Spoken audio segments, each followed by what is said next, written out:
Bonjour et bienvenue dans ce nouveau tutoriel. Je m'appelle Abdelmoumen Ekrid, je suis développeur logiciel.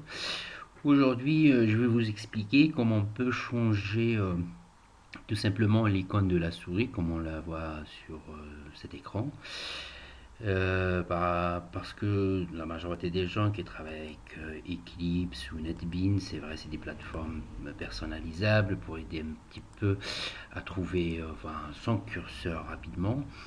Et des fois, c'est pas vraiment le cas. Alors ça, j'ai trouvé que c'est une solution un peu adaptée aux besoins, on va dire.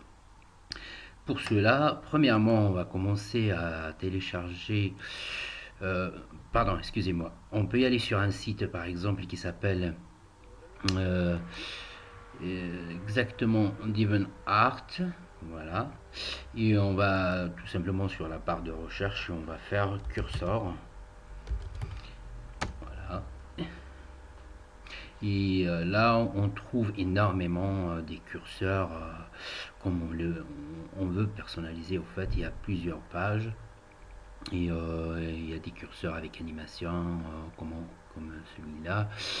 Mais bon, on peut télécharger comme je fais pour... moi, je suis sur Windows 7 et j'ai téléchargé macOS que j'ai adapté tout simplement sur mon PC en allant sur personnaliser, voilà, modifier l'icône, voilà, le pointeur de la souris et on va directement parcourir le fichier qu'on a téléchargé, voilà. Bon, et sinon on peut faire autrement. Tout simplement, il y a une solution qui s'appelle Real World Graphic. Et exactement, ça s'appelle Real World Cursor Editor qu'on va télécharger. Et une fois téléchargé, ça donne exactement ça. Voilà. Alors, on va dire, c'est un outil qui nous aide à créer les pointeurs de souris.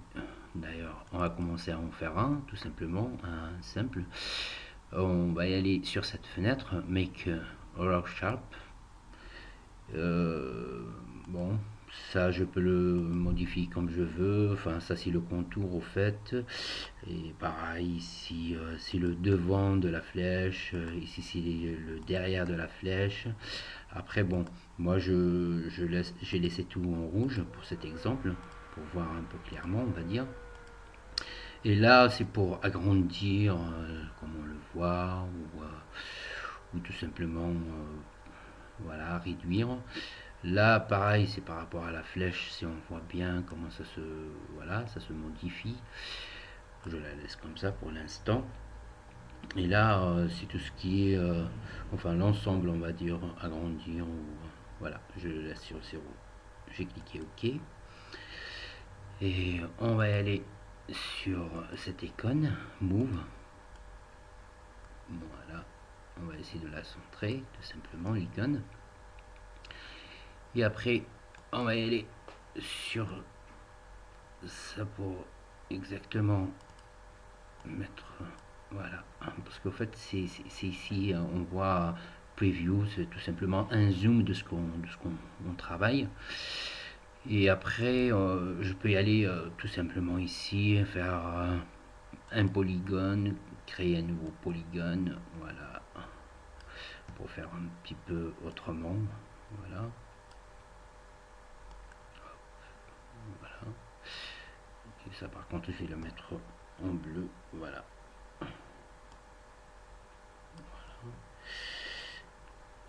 D'ailleurs, on voit bien, on va voir ici ce que ça donne. Après, on va repartir tout simplement sur ça. On va faire un nouveau Eclipse. Mais dans la réalité des choses, c'est pas un Eclipse que je fais. Enfin, c'est un cercle. Parce que bon, là on peut modifier. Là je l'ai mis en cercle. Et là, tout simplement, ça je le prends en cette couleur. Le rouge, j'ai fait le rouge et le bleu. Allez, on va partir sur un vert, voilà. Tout simplement pour voir plus clair.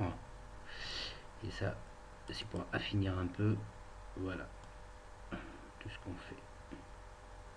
disant un exemple comme ça. Et tout simplement, on va l'enregistrer. Je vais l'appeler par exemple, je sais pas, RVB, voilà. Rouge et bleu. Ok. Oui, je vais lui envoyer, je l'ai envoyé dans une destination, une décisionnelle G2E, curseur soi-disant, voilà. Et je vais enregistrer. Voilà. Notre icône est terminée. On va y aller la personnaliser tout simplement en cliquant sur personnaliser sur le bureau. Modifier les pointeurs de souris. On va parcourir, on va le chercher, là on l'a trouvé, là on l'a laissé. RVB, voilà, on fait appliquer, il y a une fenêtre qui sonne. On dit oui, et on fait OK. Et là on voit exactement comment, voilà, sur un blanc, notre curseur. Je vous remercie et je vous dis à très bientôt dans un autre tutoriel.